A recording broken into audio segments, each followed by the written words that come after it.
এরই মধ্যে আপনারা জানতে পেরেছেন যে বঙ্গভবনে রাষ্ট্রপতির সঙ্গে বৈঠক করছেন বৈষম্য বিরোধী ছাত্র আন্দোলনের 13 সমন্বয়ক।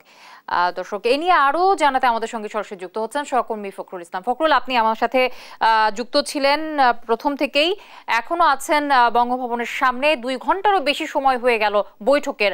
আসলে কখন নাগাদ বৈঠক শেষ হতে পারে, কোনো তথ্য কি আপনার কাছে এসেছে কিনা? নতুন কি তথ্য জানাবেন আমাদেরকে? যদি অসংখ্য ধন্যবাদ। আপনি জানেন যে প্রায় 5 ঘন্টার বেশি সময় ধরে বৈষম্য বিরোধী ছাত্র আন্দোলনের সমন্বয়কদের সাথে বৈঠকটি হচ্ছে এবং সন্ধ্যা 6টার পর আসলে বৈঠকটি শুরু হয়। 13 জন সমন্বয়ক এবং সাথে 2 জন ঢাকা বিশ্ববিদ্যালয়ের শিক্ষক ডক্টর আসিফ নজরুল এবং তানজিম উদ্দিন, তারা রয়েছেন এবং তাদের এই বৈঠকটি 5 ঘন্টার বেশি সময় ধরে চলছে। এবং আপনি জানেন যে এখন যে অন্তর্বর্তী সরকার গঠনের যে প্রক্রিয়া সেটি নিয়ে আলোচনা হচ্ছে এবং চলমান পরিস্থিতি নিয়ে তো আলোচনা হচ্ছেই। এটি বৈষম্য বিরোধী ছাত্র আন্দোলনের সমন্বয়করা আমাদেরকে জানিয়েছেন। তবে 5 ঘন্টার বেশি সময় ধরে বৈঠকটি চলছে। সবচেয়ে গুরুত্বপূর্ণ একটি বৈঠক চলছে, কারণ কে হচ্ছেন তত্ত্বাবধায়ক সরকার প্রধান এবং সেই অর্থাৎ অন্তর্বর্তীকালীন সরকারের প্রধান এবং অন্তর্বর্তীকালীন সরকারে কারা থাকছেন সেই বিষয়টি যেমন চূড়ান্ত হওয়ার একটি বিষয় রয়েছে, একই সঙ্গে তারা কত সময় ধরে আসলে এই অন্তর্বর্তী সরকারের দায়িত্বে থাকবেন, এটি আসলে সবচেয়ে গুরুত্বপূর্ণ আলোচনার বিষয় হয়ে দাঁড়িয়েছে। এবং এইসব বিষয়গুলো নিয়ে আসলে গুরুত্বপূর্ণ বৈঠকটি এখন অনুষ্ঠিত হচ্ছে। আপনি জানেন যে বিভিন্ন রাজনৈতিক যে দলগুলো রয়েছে সেই রাজনৈতিক দলগুলোর সঙ্গে গতকালই বৈঠক করেছেন রাষ্ট্রপতি শাহাবুদ্দিন এবং সেনাপ্রধান। আজকে বৈঠকটি যেই বৈষম্য বিরোধী ছাত্র আন্দোলনের সমন্বয়ক এবং 2 জন শিক্ষক একই সঙ্গে রাষ্ট্রপতির সঙ্গে বৈঠকটি অনুষ্ঠিত হচ্ছে। সেই সঙ্গে 3 বাহিনীর প্রধান, সেনা, নৌ এবং বিমান বাহিনী, 3 বাহিনীর প্রধানদের সঙ্গেও কিন্তু বৈঠকটি হচ্ছে।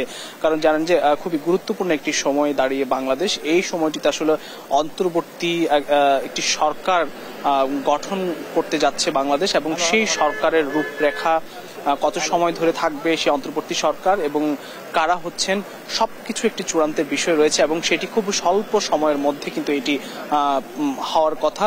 সে অনুযায়ী আসলে ধারাবাহিক এই বৈঠক বা মিটিংগুলো অনুষ্ঠিত হতে যাচ্ছে।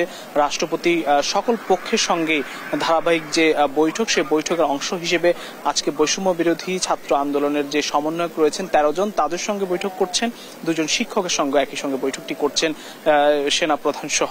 এবং আরো কত সময় আসলে বৈঠকটি অনুষ্ঠিত হবে সেই সম্পর্কে কিন্তু আমরা এখনো কোনো কিছু জানতে পারিনি। তবে খুবই গুরুত্বপূর্ণ বৈঠক চলছে এবং অন্তর্বর্তীকালীন সরকার কতদিন থাকবে বিষয়টি চূড়ান্ত হওয়ার একটি বিষয় রয়েছে। সে কারণে আসলে বৈঠকটি অনেকটা দীর্ঘ হচ্ছে এবং আরো কত সময় লাগবে সেটি আমাদের এখনো আমরা জানতে পারিনি। তবে আরো কিছু সময় লাগবে সেটি বোঝাই যাচ্ছে এবং এটি অন্তর্বর্তীকালীন সরকারের রূপরেখাটি একেবারে চূড়ান্ত হওয়ার পরই হয়তো বৈঠক শেষ হবে, এতটুকু আমরা বলতে পারি। তো বঙ্গভবনের সামনে আমরা কিন্তু রয়েছি, সকল গণমাধ্যম কর্মীরা এখানে অবস্থান করছেন এবং ভেতরে বঙ্গভবনের ভেতরে রাষ্ট্রপতির সঙ্গে বৈঠকটি চলছে এবং হয়তো কিছুক্ষণ পরে সেই বৈঠকটি শেষ হলে তারা বেরিয়ে আসলে আমরা হয়তো বিস্তারিত আপনাকে জানাতে পারবো কি আলোচনা হয়েছে বা বৈঠকে কোন কোন বিষয়গুলো চূড়ান্ত হয়েছে অন্তর্বর্তীকালীন সরকার নিয়ে, সেটি হয়তো আমরা জানার পরে আপনাদেরকে জানাতে পারবো। এখন পর্যন্ত এই ছিল আমার কাছে বঙ্গভবন থেকে সবশেষ পরিস্থিতি। নিঃসন্দেহে বলা যাচ্ছে যে খুবই গুরুত্বপূর্ণ একটি বৈঠক হচ্ছে, যেহেতু 5 ঘন্টারও বেশি হয়ে গেছে। আমরা অবশ্যই আপনার মাধ্যমে নতুন তথ্য কি আছে সেটা আপডেট দিতে পারবো আমাদের দর্শককে। দর্শক নিশ্চয়ই আমাদের সাথে থাকবেন।